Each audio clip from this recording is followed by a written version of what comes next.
I used to believe that distance in a relationship crept in slowly, barely noticeable, like fading light.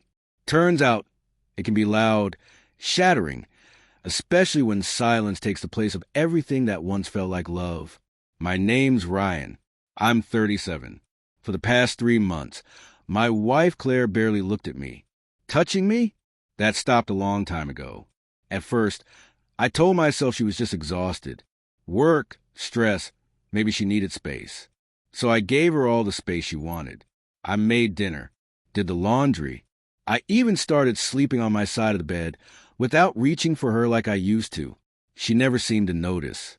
The nights grew colder. She'd come to bed late, phone in hand, the screen's glow highlighting her face while her eyes remained distant. Every time I leaned in for a goodnight kiss, she would flinch just slightly, never enough to show anyone else, but enough to pierce me. You tell yourself it's normal. Love shifts over years, that's all. But when the person you adore recoils at your touch, it stops being a comforting thought. Then came the excuses. I'm not in the mood. I'm tired. I think I'm coming down with something. Eventually, she stopped saying anything at all. I tried. I scheduled date nights, brought flowers, attempted conversations, but it was like talking to a ghost who still shared my house. The only time she smiled was when her phone lit up. Sometimes she'd leave the room for a call whispering, "It's work." Except those work calls made her laugh. The kind of laugh I hadn't heard in months. One night, while she showered, her phone lit up on the nightstand. The name flashed, Evan Marketing. I didn't touch it. I didn't need to. The way she ran from the bathroom, dripping wet just to grab it, said enough. I went downstairs, sank into couch, staring at the dark TV screen, and the realization hit me. I was living in my own home like a tenant whose lease had ended. I considered confronting her. But what could I even say? Why don't you want me anymore? That question only makes you sound desperate. So I didn't ask. I went quiet. I stopped making breakfast. I stopped waiting up. I began hitting the gym after work, coming home late, showering, and going to bed without a word. She noticed eventually. "Where have you been?" she asked one morning. "Out." I replied, "Tie my tie." Her eyes narrowed, clearly displeased. Funny how indifference can feel like revenge when you've been starved for attention for months. A few days later, I got a call from an old friend, Mark, who worked with Claire. His tone was careful, precise. "Ryan, I'm not trying to stir trouble, but you should know. Evan doesn't actually work in marketing. He's an outside consultant. He's been spending a lot of time with Claire lately, after hours." I didn't respond beyond a quiet "Thanks." Before hanging up, that night, Claire came home humming, pouring herself a glass of wine. She didn't even flinch when I said, "I got a call from Mark today." Her smile froze mid-sip.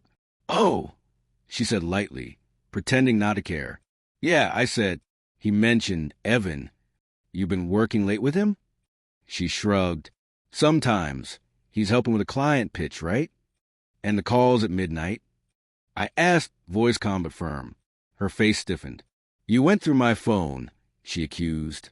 "No," I said evenly. "I didn't need to." The tension between us thickened like static. She grabbed her wine and left the kitchen, muttering something about trust. That night, she slept facing the wall. I lay awake, staring at the ceiling, counting cracks in the plaster, wondering when we had stopped being us. By morning, I had made a decision. Not a loud, angry one, quiet, final. The one you make when you realize there's nothing left to salvage. I stopped chasing. I stopped trying to fix it. Within a week, she started noticing. At first, it was small gestures. Asking what I wanted for dinner. Brushing against my arm unintentionally. Complimenting my shirt. I didn't respond. Then came the call. I was alone when her phone rang on the kitchen counter. Evan's name flashing again. My stomach twisted. I answered. "Hey, babe." A man's voice said, casual and practiced. "Just checking if you're still coming tonight. I booked the hotel we talked about." Silence stretched. "Claire," he repeated, laughter nervous. "No," I said. "This isn't Claire." Pause. Then he hung up. I didn't yell. Didn't throw anything. Just stood there, pulse loud in my ears. A minute later, the door opened. Claire stepped in, smiling, holding takeout bags. "Hey," she said softly. "I thought we could." Her eyes fell on the phone in my hand. Color drained from her face. "Who was that?" I asked quietly. She said nothing. The bags dropped to the floor. Silence filled with the scent of Chinese food. "I think you should tell me the truth, Claire," I said softly. Her lips parted. Finally, she whispered, "It's not what you think." I laughed, not angrily, not cruelly, just tiredly. "Then what is it exactly? Because from where I'm standing, it looks like my wife has someone calling her babe when she's not home." Tears welled in her eyes. "Ryan, please. I made a mistake. It was just what?" I cut in. "Just attention. Just fun. Just enough to make you forget you had a husband who begged for your time." She broke down, crying, speaking of loneliness, routine, and how she never meant to let it go that far. Every excuse felt like a knife sharpened with guilt. I didn't yell. I told her I needed space, packed a bag, and drove across town to my brother's. For days, she called and texted. I ignored her at first. Then one night, she appeared at my door, mascara smeared, wearing a hoodie I'd bought her years ago. "Please come home," she begged. "We can fix this." I looked at her for a long moment. "Why now, Claire? Why only after that call?" Her voice broke. "Because I realized what I was losing. When you stopped caring, when you stopped chasing me, I felt empty. I thought someone else could make me feel wanted. But he didn't care. He just wanted the game." For the first time in months, she looked small, vulnerable, the same way I felt every night she turned away. I said nothing, only that I'd think about it. A week later, I returned to grab some things. The house was immaculate. Candles lit the counter. Soft music played. Her favorite dress hung by the stairs. She tried to talk, to reach for me, but something in me had already shifted. You can forgive a mistake. You cannot unfeel neglect. You cannot unhear silence.